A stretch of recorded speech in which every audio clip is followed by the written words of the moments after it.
છું. મારી મમ્મી મારો જન્મ આપીને 1 જ કલાકનો થયો ત્યારે મૃત્યુ પામી હતી અને હું જ્યારે લગભગ 3જા ધોરણમાં ભણતો હતો ત્યારે મારા પપ્પા મૃત્યુ પામ્યા. ત્યાં પછી મારા કાકાના છોકરા ભાઈ તરીકે એમણે મને ભણાવ્યો અને પછી કીધું કે તારે જેટલું ભણવું હોય ભણ. ત્યાં સુધી 10 સુધી ત્યાં ભણાવ્યા, પછી 11મું ભણાવ્યો.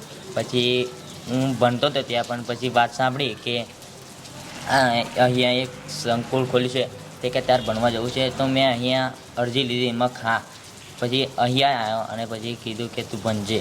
અહીંયા બધું સારું અને કંઈ આખા ગુજરાતમાં હું કહું ને તો આવી સુવિધા કંઈ નહીં મળે.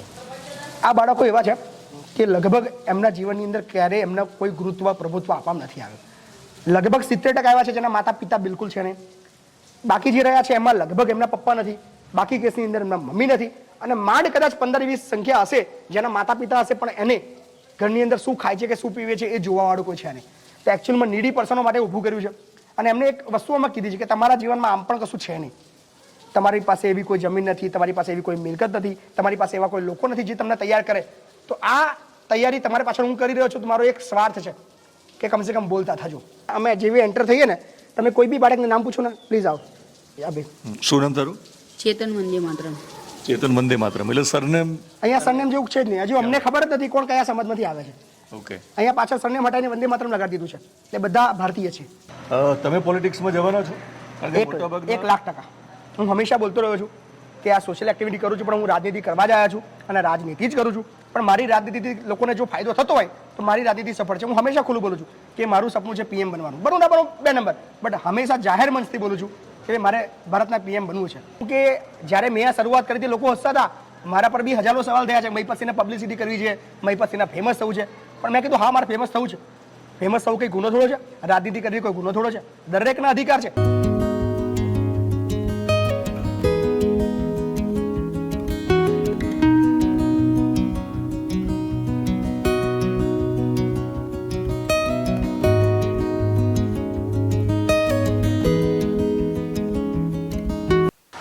નમસ્કાર મિત્રો, હું દિનેશ સિંધવ, વિશેષ વિથ દિનેશ યુટ્યુબ ચેનલમાં તમે મને જુઓ છો. હું મોટાભાગે સેલિબ્રિટીના ઇન્ટરવ્યૂ કરતો હોઉં છું. જે લોકો જાણીતા છે એ લોકોના ઇન્ટરવ્યૂ કરતો હોઉં છું. સાથે સાથે પ્રયત્ન એ પણ કરું છું કે કેટલાક લોકો અચાનક ચર્ચામાં આવે છે, સોશિયલ મીડિયાના કારણે ચર્ચામાં આવે છે. એ લોકોને અચાનક ગુજરાત ઓળખવા લાગે છે, રાતોરાત લોકો એમના વિશે ચર્ચા કરે છે. તો આ વ્યક્તિ વિશે પણ લોકોને જાણવામાં રસ હોય છે, કોણ છે, શા માટે ચર્ચાવામાં આવે છે. તો આજે જ હું આવા એક ચર્ચિત ચહેરાને મળવા આવ્યો છું. ખેડા જિલ્લાના લવાલ ગામમાં છું. એ જગ્યા ઉપર છું કે જ્યાં જરૂરિયાતવાળા જે બાળકો છે, ખાસ તો જેના મા બાપ નથી, કેટલાક કિસ્સામાં મા છે તો બાપ નથી, બાપ છે તો મા નથી, એવા બાળકોને જે શિક્ષણ મળે છે, નિઃશુલ્ક મળે છે, એ જગ્યામાં આવ્યો છું. મારા માટે કદાચ આ એક શિક્ષણનું મંદિર છે. શિક્ષણ એ જ કલ્યાણ, આ ઈરાદા સાથે જે વ્યક્તિ આ કાર્ય કરી રહ્યા છે એ મહિપતસિંહ ચૌહાણ મારી સાથે છે. એમને મળવા આવ્યો છું. ખૂબ ચર્ચામાં છો આજકાલ. જી, બસ પ્રેમ મળી રહ્યો છે બધાને. આપણે શરૂઆતમાં મેં કહ્યું જ છે કે હું એવા લોકોને મળતો હોઉં છું જે લોકો કાં કલાકાર છે, સેલિબ્રિટી છે, અથવા લોકો જે અચાનક ચર્ચામાં આવે છે. તમે અચાનક ચર્ચામાં કઈ રીતે આવે સોશિયલ મીડિયાના માધ્યમથી? સોશિયલ મીડિયા લગભગ 2017થી મેં સ્ટાર્ટ કર્યું હતું અને અલગ અલગ વાતોને લઈને, અલગ અલગ કામોને લઈને, ભ્રષ્ટાચારને લઈને, મતલબ કરપ્શન કે ભાઈ કંઈ પણ ખોટું થતું હોય એ બાબતની અંદર બોલવાનો બહુ શોખ. પણ ખાસ ચર્ચામાં આવ્યું કારણ છે બેરોજગારીને લઈને અને સ્પેશિયલી જે મુદ્દો હતો મિનિમમ વેજીસને લઈને, જેની સાથે હું ફાઇટ કરતો હતો. તો મેં જોયું કે સમગ્ર ગુજરાતની અંદર ઘણા બધા લોકો એવા છે જે નોકરી તો કરે છે પણ જે સરકારી ધારાધોરણ મુજબ જે એમને મિનિમમ વેતન મળવું જોઈએ એ મળતું નહોતું. 200 રૂપિયાના, 250 રૂપિયાના અંદર એ લોકો 12 કલાક કામ કરતા હતા. પછી મેં જેવું સર્ચ કર્યું કે હું બી એક LLBનો સ્ટુડન્ટ છું, ચાલો આ લોકોને 12 કલાક કામ કરવાનો નિયમ છે કે 8 કલાકનો છે. ધેન જોયું કે આ લોકો 250 મળવા પાત્ર છે કે 350 મળવા પાત્ર છે, એ સર્ચ કર્યું. પછી એકાદ કંપનીની અંદર આવી વિઝિટ કરી કે જ્યાં વર્કરો સાથે 200 રૂપિયામાં કામ કરવામાં આવતું. તો એ બાબતને મેં ઉજાગર કરી ફેસબુક લાઈવથી. એમાં મને સફળતા મળી અને ત્યાંથી મને જાણવા મળ્યું કે ચાલું સોશિયલ મીડિયાથી કે ફેસબુક લાઈવથી તમે જે ખોટી વાતો છે તમે ઉજાગર કરી શકો. કદાચ પ્રિન્ટ મીડિયા કે ઇલેક્ટ્રિક મીડિયા તમારી વાતની નોંધ ના લે પણ તમે તમારા પોતાના પ્લેટફોર્મથી બી ભલે 5 લોકો જોતા હોય પણ તમે લોકોને બતાવી શકો છો. અને એની અંદર સફળતા મળતા જ બીજા કોઈ કંપનીવાળા આવ્યા, ત્રીજા આવ્યા, ચોથા આવ્યા, એવીને કરીને લગભગ 250 થી 300 કંપનીવાળા આ જગ્યાએ આવ્યા અને એમની રજૂઆતો કરી અને ત્યાં આપણે જીત્યા. અને આજે એ લડત થકી લગભગ 2.5 લાખ લોકોને 12 કલાકની જગ્યાએ 8 કલાક નોકરી થઈ ગઈ અને એ 2.5 લાખ લોકોને ત્યાં રોજના 150 રૂપિયા વધના એમના ઘરે જતા ગયા. એટલે દાવા સાથે કહી શકું કે મારી લડત થકી દર મહિને 100 કરોડ રૂપિયા એ યુવાનોને એક્સ્ટ્રા મળી રહ્યા છે. અમે પછી આ મારી દ્રષ્ટિએ ટ્રેલર છે, ફિલ્મ આખી બાકી છે, આપણે ફિલ્મ લોકોને બતાવવાના છીએ. પણ મેં તમારા ગામનું નામ લીધું જ છે, તમારું નામ પણ કહ્યું છે, આમ છતાં થોડોક બેઝિક પરિચય આપો, તમારું થોડુંક ફેમિલી બેકગ્રાઉન્ડ કહેશો. ચોક્કસ કે 2017માં એ પહેલાં હું કલકત્તાની અંદર નોકરી કરતો હતો 2009 થી 2017 સુધી. ત્યાં એસબીઆઈની અંદર મેનેજર હતો.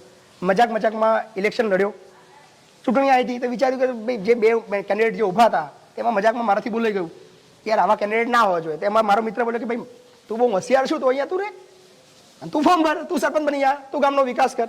વાત લાગી આવી, સિરિયસલી થોડું લઈ લીધું, ફોર્મ ભરી દીધું, કિસ્મતથી જીતી પણ ગયો અને ત્યારબાદ ગામના વિકાસની અંદર લાગી ગયો અને ગામનું એવું સારું એવું ડેવલપમેન્ટ પણ કર્યું, જેની ચર્ચા આજે આખા ગુજરાતની અંદર મને જો મહિપતસિંહને ઓળખે છે એઝ અ સરપંચ તરીકે ઓળખે છે કે માહી સરપંચ, અને મારા ગામના વિકાસના કામોને લઈને મારી નામના થઈ છે.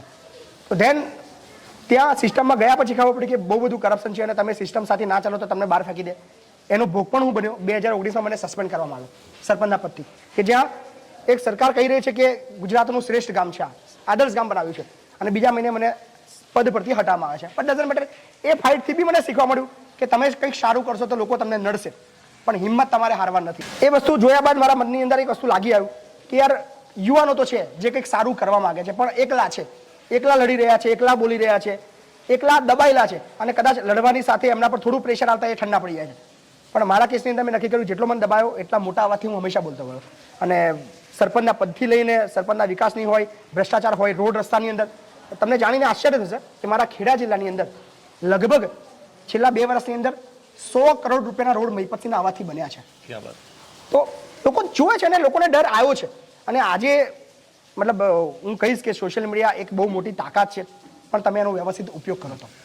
मेरा घर घर सिर्फ दीवालों से नहीं, अगर तुम न होते तो मेरा घर अधूरा होता. नेहा का मूड ऑफ वुड. घर के हर कोने में तुम समा गए. चलो घर को घर बनाए. आप आए, बाहर आई. Mood of wood, the furniture gallery.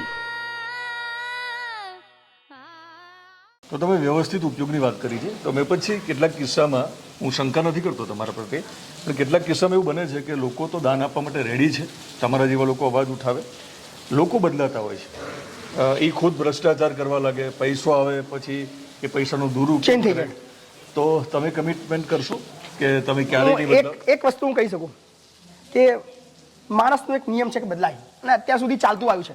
અત્યાર સુધી જેટલા બી મારી જગ્યાએ કદાચ કોઈ 5 વર્ષ પહેલા કોઈ ઇન્ટરવ્યુ થયું હશે, કોઈ પોલિટિશિયન્સ હશે કે સમાજ સેવક હશે, આજે કંઈક અલગ જગ્યાએ હશે, અલગ વર્તન કરતો હશે. આ ઇતિહાસ રહ્યો છે.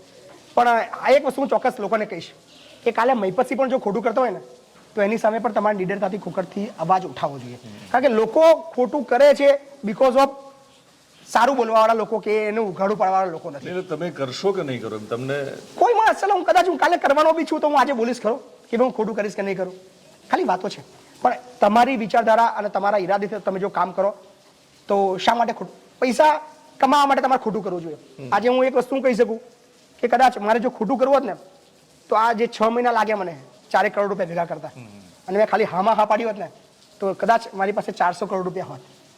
એ કામ કર્યા. મિત્રો સ્પષ્ટ વક્તા છે, ક્ષત્રિય છે, ખોટું એટલે ટૂંકમાં ગોળ ગોળ વાતો નથી કરતા.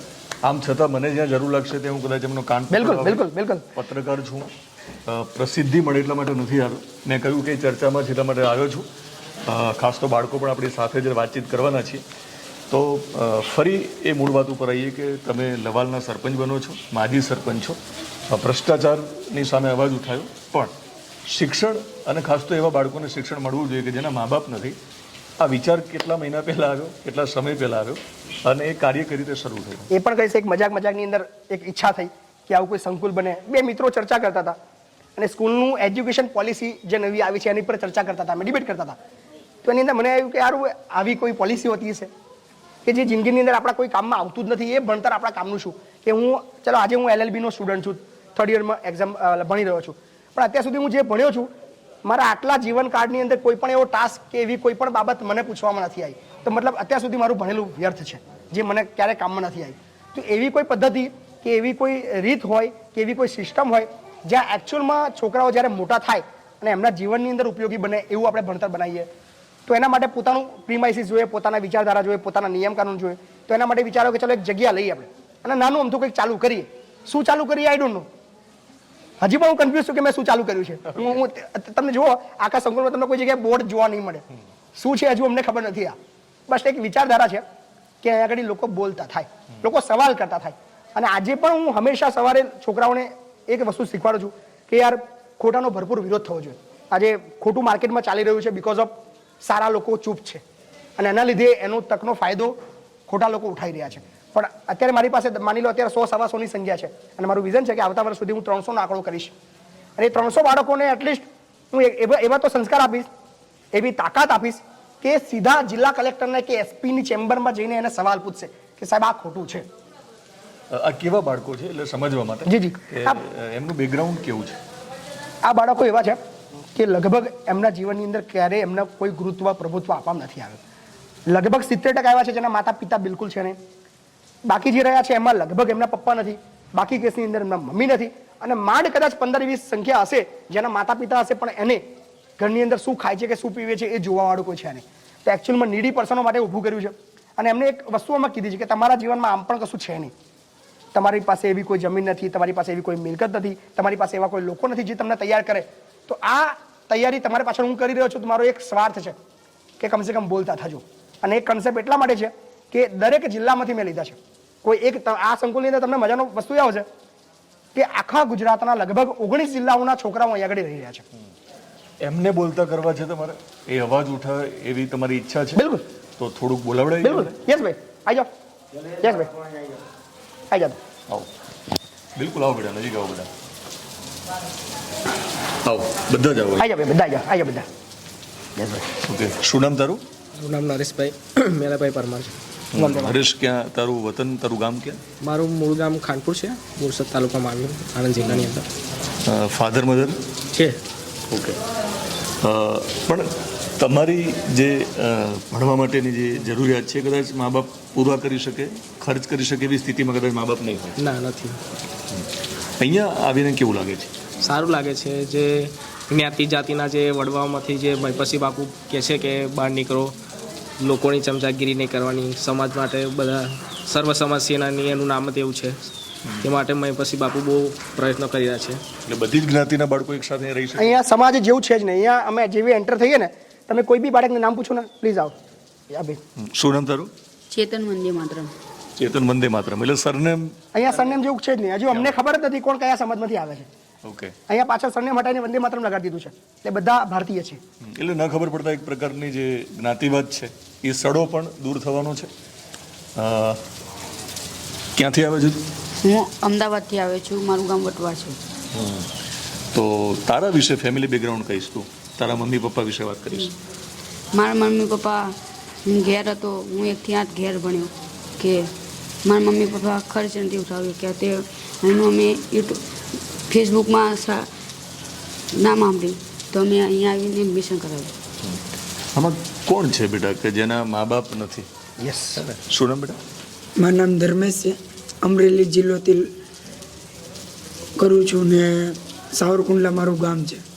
પહેલાં હું ચામાં કામ કરતો અને પછી મને એક સાહેબે કીધું કે તું ભણ, તારું વિકાસ કર. તો મેં કીધું સારું હું ભણું. ભણો એ ખર્ચો એડોબ તરીકે મને ભણાવ્યો છું એના ખુદના દીકરા કોણે ને. પછી ઘેરે છે એમ કીધું કે ભાઈ તારે ભણવું નથી, તું કામે ચડી જા. પછી ઘરની પરિસ્થિતિ થોડીક આડી આલે. મારા પપ્પા નથી.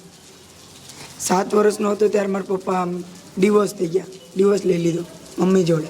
ને પછી મારા મમ્મી એકલા. એમાં મોટા ભાઈને બધા કે તારે કામ કરવું જરૂરી છે, કે ભણવું નથી અત્યારે. એ કીધું નહીં મારે ભણવું છે. પછી બાપુ હારે કોન્ટેક્ટ કર્યો. બાપુ કે અહીંયા ચાની કેટલી ઉપર મજૂરી કરી? હા. અહીંયા બાપુ સુધી, એટલે કે આ અહીંયા આવવાનો વિચાર અથવા તો અહીંયા સુધી તું કઈ રીતે પહોંચ્યો? જે ભાઈ હું ચામાં કામ કરતો એ ભાઈનું નામ છે સાગરભાઈ ચૌહાણ. એ મોચી છે, અહીંયા કોલેજમાં કામ કરતા હતા. પછી એને એમ થયું કે હું ફેસબુક મેં કીધું કે અમદાવાદ બાજુ ક્યાંય સારી સ્કૂલ હોય તો મને એ બાજુ મોકલી દઉં, કેમ કે આપણું ગુજરાતનો વિકાસ એ બાજુ સારું છે. તો ચાની કેટલી ઉપર મજૂરી જ કરી જેવું કહી શકાય? હા, મજૂરી. મને 150 રૂપિયા આપતા આખો દિને. પણ 150 રૂપિયાથી તો કાંઈ આખું ઘર ચાલે નહીં. તોય છતાં પણ મારીથી જેટલું થતું હતું એટલું કરતો હતો. તો મારો મોટો ભાઈને બધા કે આ ના ચાલે કે. પછી બીજી જે ભંગારની ને એની મજૂરી કરતો એમાં 600 થી 500 રૂપિયા હતા. તો એ બહુ હાર્ડ હતું. જે સેજ પણ ધ્યાન અટકે એટલે કે હાથ બાથ કપાવવાની રહેતી એમ બીક. તો મેં કીધું ભાઈ મારે આ નથી કરવું, મને ભણવા દો. એ કે આમ નામ તું આખો દી તો અડધો દી ભણીશ તું, તો અડધો દી તો તારે કામ કરવું જ પડશે કે. મેં કહું હા, અડધો દી હું સારું ક્યાંય પણ કામ મળે તો કરું. અડધો દીમાં શું સર કે અડધો દીમાં ક્યાંય કામ સારું મળે નહીં, કે એટલું કાંઈ પગાર ના મળે. તો એટલે ઘરે કે મને ના પાડી દીધી કે તારે ભણવું નહીં. 4-5 દી તો નિશાળે ના ગયો. પછી જે ભાઈએ મને કીધું સાગરભાઈ કે બટાઈ કે અત્યારે તું નહીં ભણીશ ને મોટો તને બહુ પછતાય. એ કે મેં એક અહીંયા ખેડા જિલ્લો નડિયાદ તાલુકાની બાજુમાં એક લવાલ ગામ છે, ત્યાં મેપતસિંહ ચૌહાણ કરીને છે, ત્યાં હમણાં નવી સ્કૂલ બની છે સંકુલ શિક્ષણ એચ કલ્યાણ. એ કે ત્યાં જો હું કોન્ટેક કરું તો એ કે તું જઈશ. મેં કહું હા સારું. એ કે આઘું છે. મેં કહું ભલે આઘું હોય પણ મને બધો સપોર્ટ તો મળી રહેશે. એ કે હા. એટલે સંકુલમાં રહેવા અને જમવાની વ્યવસ્થા છે અને ફ્રી એજ્યુકેશન મળે છે. તો તમને આજુબાજુની નજીકની સ્કૂલમાં ભણવા જાવ છો તમે? અહીંયા ભાટકટ જઈએ છીએ અને બસ છે સરકારી, બાપુએ લીધી એમાં. શું નામ બેટા તારું? મારું નામ કિરણ વંદે માતરમ છે. હું આણંદ જિલ્લામાંથી આવું છું. મારી મમ્મી મારો જન્મ આપીને 1 જ કલાકનો થયો ત્યારે મૃત્યુ પામી હતી, અને હું જ્યારે લગભગ 3જા ધોરણમાં ભણતો ત્યારે મારા પપ્પા મૃત્યુ પામ્યા. ત્યાં પછી મારા કાકાના છોકરા ભાઈ તરીકે એમણે મને ભણાવ્યો અને પછી કીધું કે તારે જેટલું ભણવું હોય ભણ. ત્યાં સુધી 10 સુધી ત્યાં ભણાવ્યા, પછી 11મું ભણાવ્યો.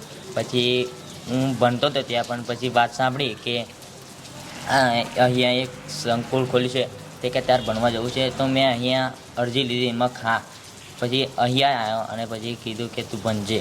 અહીંયા બધું સારું, અને કંઈ આખા ગુજરાતમાં હું કહું ને તો આવી સુવિધા કંઈ નહીં મળે. મને ખબર છે કે આ બધા જિલ્લાના અલગ અલગ જિલ્લાના વિદ્યાર્થીઓ એટલે કે મિત્રો આવ્યા છે. મને અનુભવ થયો કે સારા છે, એ માટે હું રહ્યો અહીં. મમ્મી પપ્પાની ખોટ બાપુએ પૂરી છે?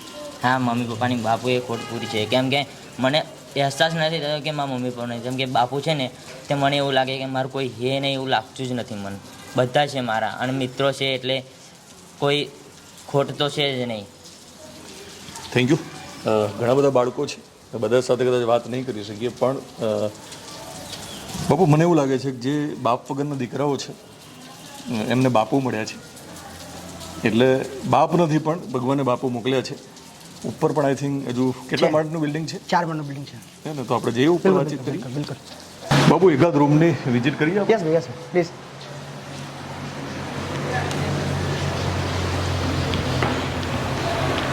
ઓકે, અહીંયા દીકરા દીકરી બંને છે? બંને છે. અહીંયા ગર્લ્સનો છે, નીચે છે ફ્લોર એ બોયઝનો છે. ઓકે. એકચ્યુઅલમાં નીચે વાળો જે છે ક્લાસરૂમ છે, પણ અત્યારે ટેમ્પરરી બોયઝને આપી છે. અને પછી બોયઝ અહીં શિફ્ટ થઈ જશે અને ગર્લ્સ ચોથા મળે, અને નીચે બધા ક્લાસરૂમ બી ચાલુ રહેશે બધા. કારણ કે એમને રાત્રે 9 થી 10 ટ્યુશન ક્લાસીસ મેથ્સના સાયન્સના લઈને બધું ચાલુ કરીએ છીએ. શું નામ તમારું બેટા? આવો ને આ બાજુ થોડા, આપણે થોડા બહાર જઈને વાતચીત કરીએ. ત્યાં સુધી આમ તો બધું જોઈ લીધું છે. શું નામ તારું? દિવ્યા. તો દિવ્યા, કયું ગામ તારું? ગોરેલ. તો અહીંયા ભણવા માટે શા માટે આવી? ભણવા માટે. એમ? મમ્મી પપ્પા શું કરે છે? મમ્મી પપ્પા ઘરે. ઓકે, તો ભણવા માટે અહીંયા મોકલી? હા. સરસ. શું નામ તારું? ખુશી વંદે માતરમ. પાટણથી આવી છું. હા. પ્રોપર પાટણ? હા, ના સિદ્ધપુર. પાટણ જોડે સિદ્ધપુર આવી ત્યાંથી. મમ્મી પપ્પા શું કરે? પપ્પા નથી, મમ્મી છે. એટલે આર્થિક સ્થિતિ ઘરની એટલી બધી સારી નથી? ના, નથી એવી. થોડું ચાલતા ચાલતા વાતચીત કરી, પ્રકાશ પણ મળે. એ નથી એમ. અને અહીંયા હું એ કારણે ભણવાય છું કે મારા જેવા જે જરૂરમંદ બાળક છે, હું બી એવું ભણું કે મારા જેવા બાળકને હું બી મદદ કરી શકું, અને મારા મા બાપનું અને આ સંકુલનું નામ રોશન કરી શકું. પપ્પા ના હોય અને પૈસો ના હોય તો ઘણી વાર આપણે શિક્ષણથી વંચિત રહેતા હોઈએ છીએ. એ તમે પોતે ફેસ કર્યું છે અહીંયા આવ્યા પહેલાં. એ તકલીફ કેવી પડી એના વિશે વાત કરશો? એ તકલીફ બહુ પડી છે. મને ભણવાની ઈચ્છા બહુ જ હતી.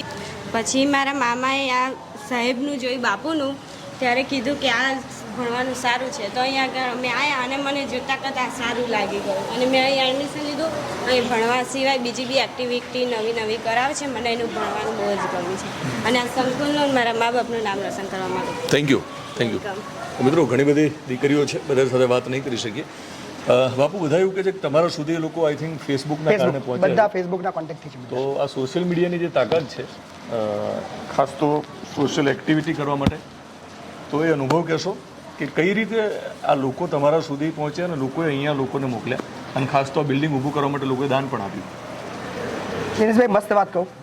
આ એક સંકુલ નહીં, એક આ પરિવાર છે અહીંયા. એટલે મેં તમને કીધું કે કોઈ બોર્ડ હજુ સુધી હું કન્ફ્યુઝ છું શું નામ રાખું. શિક્ષણ જ કલ્યાણ સંકુલ કહીએ છીએ પણ હજુ સુધી નામ કન્ફર્મેશન કોઈ જગ્યાએ થઈ નથી. સેકન્ડ કે આ બધા સોશિયલ મીડિયાના મારા જે ફેસબુક ફોલોવરના કોઈના કોઈ કોન્ટેક્ટથી અહીંયા આવેલા છે અને કંઈક એવું લાગ્યું છે કે અહીંયા કંઈક અલગ રીતે ભણવામાં આવે છે, અલગ રીતે તૈયાર કરવામાં આવે છે. ભણવાનું તો છે જ. મારી પાસે ગવર્મેન્ટ સ્કૂલ છે લવાલની, ત્યાં ધોરણ 6 થી હું 8ના ભણાવું છું અને ત્યારબાદ 9 થી 12 છે જે મારી પોતાની જે હું ભણ્યો છું એ હાઈસ્કૂલ મેં પસંદ કરી છે અને ત્યાં 9 થી 12 વાળા ભણે છે. જ્યાં હું વસો કોલેજ કરી છે એ કોલેજ મારા કોલેજના જે છોકરાઓ છે ત્યાં હું કરાવી રહ્યો છું. તો જ્યાં સ્કૂલની અંદર હું ભણ્યો છું એ જ સ્કૂલની અંદર મેં એમને પસંદ કરીને ત્યાં ભણાવું. પણ મેઇન વસ્તુ છે કે સોશિયલ મીડિયા આખી બિલ્ડિંગ 2 લાખથી વધારે લોકો એવા છે કે જેમને 100 રૂપિયામાં નાખ્યા છે. 4 કરોડ ભેગા કરવા કદાચ મને કોઈ લાખ રૂપિયા આવવાના બધા બહુ ઓછા લોકો મળ્યા, પણ નંબર ઓફ પીપલ કે દરેકે 100 રૂપિયા. જ્યારે સિમેન્ટની જરૂર પડે હું એક ફેસબુક લાઈવ કરું અને વિધિન 1 કલાકની અંદર સિમેન્ટની ગાડીના પૈસા થઈ જાય. સ્ટીલની જરૂર પડે ફેસબુક લાઈવ કરું, સ્ટીલ આવી જાય. કોઈ રેતી કોણ નાખી જાય છે ખબર નહીં, ઘણીવાર સ્ટીલ કોઈ નાખી જાય છે રામ ભરોસે ખબર નહીં. મજૂરી માટે મજૂરની જરૂર પડે તો 2000 લોકો નીચે વર્કરો આવી જાય અને ઈંટો ચડાવવા માટે 2000 લોકો અહીંયા કામ કરતા હોય, 1 રૂપિયો કોઈ લે નહીં. એટલે દરેકે દિલથી આની અંદર કામ આપ્યું છે, દિલથી પૈસા આપ્યા છે અને આજે પણ જે જમવાની વ્યવસ્થા રોજનું અત્યારે લગભગ 30-35 હજાર ખર્ચો છે પણ એ કેમનો ચાલી રહ્યો છે એ મને પણ હજુ સુધી ખબર નથી. દીકરી ચા લઈને આવી છે, ચાલુ કેમેરો રાખીશું, આપણે ચા પીતા પણ વાતચીત કરીએ કારણ કે ચામાં તાકાત છે, શક્તિ છે. સવારથી ચા માટે વેઇટ કરી રહ્યો હતો, તબિયત ખરાબ નથી. કારણ કે ચા વેચનાર દેશમાં પીએમ બની શકે છે. જય શ્રી કૃષ્ણ. જય શ્રી કૃષ્ણ. શું નામ? દિવ્યાબેન. બસ. Thank you.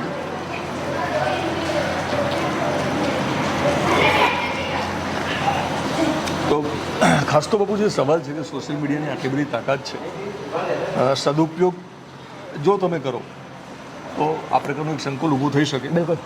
અને આ બાળકોમાંથી કાલે કદાચ દેશને એક મહાન વ્યક્તિ પણ મળી શકે, 100%. આપણને અંદાજ નથી. બિલકુલ.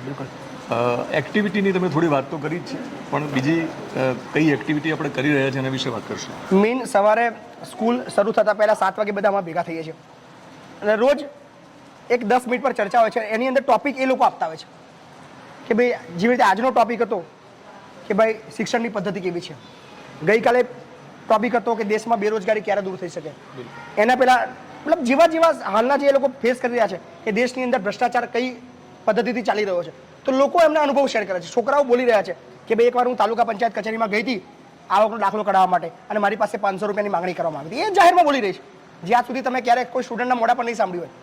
તો આવા વિડીયોઝ પણ લોકોની અંદર વાયરલ થઈ રહ્યા છે અને આ લોકોને બી એવી પરિણામ મળે છે કે હવે કંઈ પણ પ્રકારનું ખોટું થવા દેવું નથી, લડવું છે, બોલવું છે, ખોટું કરવું નથી, ખોટું કરવા દેવાનું. એટલે શિક્ષણ તો મળશે પરંતુ એક નીડર વ્યક્તિ, નીડર નાગરિકનું ઘડતર પણ થઈ રહ્યું છે. બિલકુલ. હું આપના માધ્યમથી એક મેસેજ ચોક્કસ આપીશ કે મારી પાસે હાલ 19 જિલ્લાના છોકરાઓ છે. એકાદ વર્ષ જવા દો, પ્રેક્ટિકલ ટાસ્ક પણ હું જે ઓગસ્ટ મહિનાથી શરૂ કર્યો છે એની ટૂંકી આપું કે મારા છોકરાઓને મહિનાની અંદર એકવાર બેંકની વિઝિટ હશે કે જે એમને ભણ્યા પછી રોજિંદી તકલીફ. આજે બી તમે હું કોઈ બેંકમાં જઈએ તો આપણે ગોથા ખાઈએ છીએ બિકોઝ આપણને કયું ફોર્મ લેવું એ એકવાર તો આપણે કન્ફ્યુઝ થઈ જઈએ આપણું ભણેલા હોવા છતાં. જો આપણને આપણા બાળપણની અંદર જો આપણને બેંકની અંદર મોકલ્યા તો આપણને તકલીફ ના પડે. તો બેંકની વિઝિટ હશે, સ્થાનિક પોલીસ સ્ટેશનની મુલાકાત કરાવીશું કે ભાઈ ત્યાં કેવા પ્રશ્નો આવતા, આખો દિવસ એ લોકો ત્યાં વિતાવે. તાલુકા વિકાસ અધિકારીની કચેરીની મુલાકાત, મામલતદારની વિઝિટ, કલેક્ટરની વિઝિટ, એસપીની વિઝિટ, આવી અલગ અલગ. દાખલા તરીકે છોટાઉદેપુરના મારી પાસે 8-10 જણા છે તો એક ગાડી અહીંયાથી જશે છોટાઉદેપુરમાં, ત્યાંના જિલ્લા કલેક્ટરને મળશે કે ભાઈ અમે શિક્ષણ કલ્યાણ સંકુલમાંથી આવ્યા છીએ, તમારા છોટાઉદેપુરની અંદર હાલ જે પરિસ્થિતિ છે એની અંદર તમે શું કામ કરી રહ્યા છો. એ સીધો સંવાદ કલેક્ટર સાથે કરશે, એસપી સાથે કરશે, લોકલ. અને એ અત્યારથી જ એમના મગજમાં નાખી રહ્યું છે કે તમારે જો શક્ય હોય અને બન્યું હોય તો તમારે પોલિટિક્સમાં જવાનું છે. એટલે પુસ્તકીય જ્ઞાન નહીં મળે. તમે પોલિટિક્સમાં જવાના છો? 1,00,000%. હું હંમેશા બોલતો રહ્યો છું કે આ સોશિયલ એક્ટિવિટી કરું છું પણ હું રાજનીતિ કરવા જ આવ્યા છું અને રાજનીતિ જ કરું છું, પણ મારી રાજનીતિથી લોકોને જો ફાયદો થતો હોય તો મારી રાજનીતિ સફળ છે. હું હંમેશા ખુલ્લું બોલું છું કે મારું સપનું છે પીએમ બનવાનું, બરોબર ના બરોબર 2 નંબર, બટ હંમેશા જાહેર મંચથી બોલું છું કે મારે ભારતના પીએમ બનવું છે. પછી લાઇટ વાળી ગાડી આવશે તો ટૂંકમાં ફરી નહીં જવું ને તમારી જે જો આખી કહું ને કે ભાઈ માણસે શું જોઈએ આજે, ચલો હું એક વસ્તુ દાવા સાથે કહી શકું કે આજે ગુજરાતમાં બહુ બધા નેતાઓ છે, છાતી ઠોકીને કહું કે એ પ્રેમ એમને નથી મળતો જે મને લોકોએ આપ્યો છે, એ જાહેરમાં આપ્યો છે. તો એ પ્રેમ આજે બી મળે ને કાલે બી મળે. ઓલવેઝ હું પ્રયત્ન કરું કે મારાથી નાનીથી પણ એવી ભૂલ ના થાય. માનો કે મત પણ આપી દીધો પણ તમે પછી ફરી નહીં જાઓ ને. શા માટે ફરવાનું જરૂર શું માણસને જોઈએ શું ઘણા બધા બાપુ નેતા ફરી છે? મેં કહું ને ઇતિહાસ છે આ સવાલ. આજે જ્યારે મેં સેવાના નામે સત્તામાં આવ્યા છે 100% મારા ભાઈ કહું કે જ્યારે મેં આ શરૂઆત કરી હતી લોકો હસતા હતા, મારા પર બી હજારો સવાલ થયા છે, મહીપતસિંહને પબ્લિસિટી કરવી છે, મહીપતસિંહના ફેમસ થવું છે, પણ મેં કીધું હા મારે ફેમસ થવું છે. ફેમસ થવું કઈ ગુનો થોડો છે? રાજનીતિ કરવી કોઈ ગુનો થોડો છે? દરેકના અધિકાર છે, દરેક શિક્ષિત વ્યક્તિનો અધિકાર છે કે રાજનીતિમાં આવે. ફોર એક્ઝામ્પલ હાર્દિક પટેલે એવું કહ્યું કે જો હું રાજનીતિમાં આવું તો મારી માનું ધામણ લાગે. અલ્પેશ ઠાકોરે કહ્યું એને કીધું હતું અને હું કહું છું કે હું રાજનીતિ કરવા આવ્યો એટલે તમે ડરથી કહો છો કે કાલે છું. ઉઠીને ના, મારો શરૂઆત ગુજરાતની અંદર મહીપતસિંહ ચૌહાણને એઝ એ પોલિટિશિયન ઓળખે છે, એઝ અ સોશિયલ એક્ટિવિટીઝ નથી ઓળખતા.